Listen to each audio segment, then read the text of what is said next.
Le Bénin, nous l'avons également décrié à son temps, éviter, comme le dit Ali Farka Touré, Allah lui accorde sa rahma, de croire qu'ils peuvent mettre un scorpion dans leur bouche et rester tranquillement assis. Ce n'est pas l'histoire des diables à gifler de Diade Sekou. Ça, c'est Ali Farka Touré qui l'avait dit. Nous avons averti le Bénin. Si nous nous sommes débarrassés des Français, ce n'est ni par haine, ni par vengeance, même s'il y a de quoi. C'est parce que la présence des troupes françaises sur notre territoire ne peut être que dommageable à l'intérêt national de notre pays. Le Bénin, à travers les autorités béninoises, a pensé qu'il peut être certainement plus intelligent que nous et qu'il peut mettre le scorpion dans sa bouche et s'en sortir indemne. Ils ont appuyé ces troupes de déstabilisation qu'ils ont certainement démenti quand c'était nous qui parlions. Mais quand Macron était sorti pour parler, on ne les a pas entendus. Et eux et le Nigeria, personne, ni même la Côte d'Ivoire.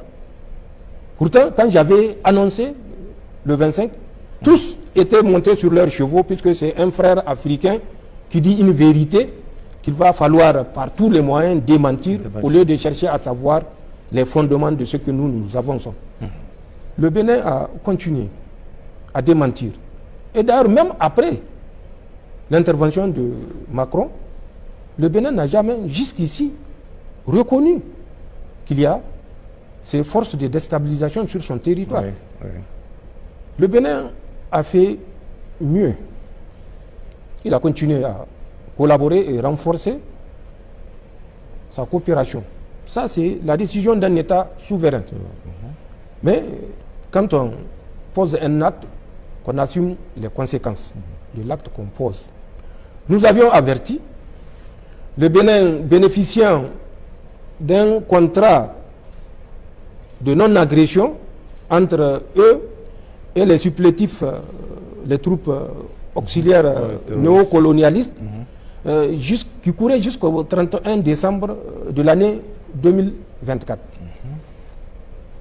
Quand ce contrat qui avait cours était venu à date, ayant expiré le 31 décembre, vous avez suivi, les attaques ont repris le 8 janvier 2025 de cette année au Bénin, avec d'abord 36 militaires béninois sacrifiés.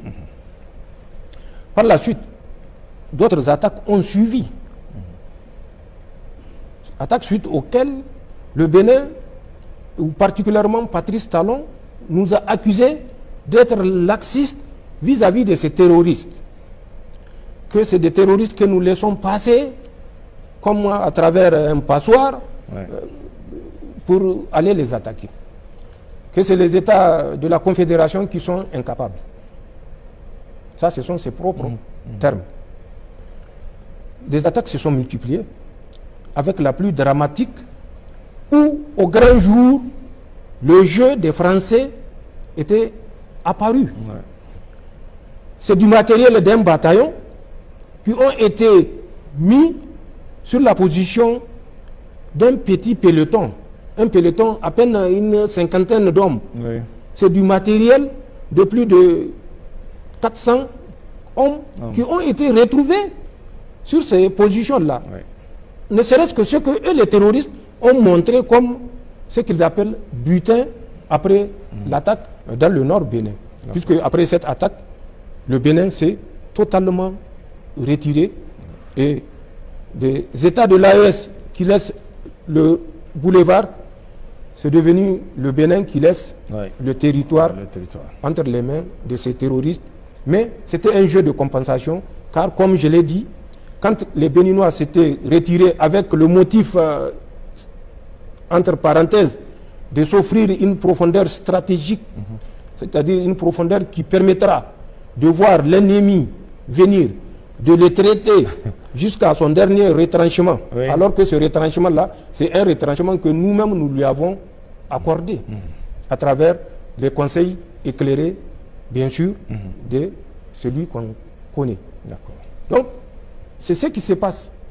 Et c'est ça le motif du redéploiement de 350 combattants de ISWAP dans le nord Bénin, qui sont présentement dans le nord Bénin et qui occupent toutes les positions abandonnées par le nord Bénin avec le fallacieux prétexte de s'offrir une profondeur stratégique. Mais il ne faut pas abuser et utiliser les termes comme des perroquets. Pour qu'un pays puisse s'offrir une profondeur stratégique, il faut que ce pays-là soit capable de s'assurer physiquement cette profondeur stratégique. Les Français qui sont les maîtres de ces Béninois-là, ou en tout cas de talons, que les Béninois m'en excusent, les Français n'ont pas de profondeur stratégique. Remontons à la Deuxième Guerre mondiale, juste la Deuxième Guerre mondiale. En combien de jours les troupes allemandes ont marché sur Paris, à travers les Ardennes, la fameuse ligne Maginot? Les Français n'ont pas de profondeur stratégique. La profondeur stratégique ne peut pas être conseillée dans le cas précis du Bénin. Bénin. Il faut que les gens se réveillent. Il faut qu'ils écoutent ce que nous disons. Il faut qu'ils agissent en conséquence. Nous n'avons rien contre le Bénin. Nous n'aurons rien contre le Bénin parce que nous savons que nous formons un seul peuple.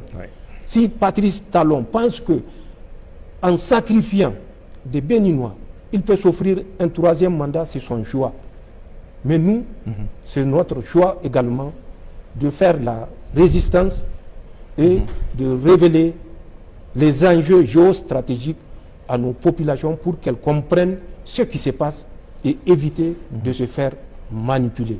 C'est ça la situation qui se passe au Bénin. Et c'est ça qui est regrettable par rapport à ce qui se passe au Bénin, puisque au Bénin, comme au Niger, comme au Burkina, comme au Mali, c'est les forces de défense et de sécurité qui ne sont pas tombées du ciel, qui sont des fils de la nation, qui meurent. C'est des populations innocentes qui sont tuées chaque jour.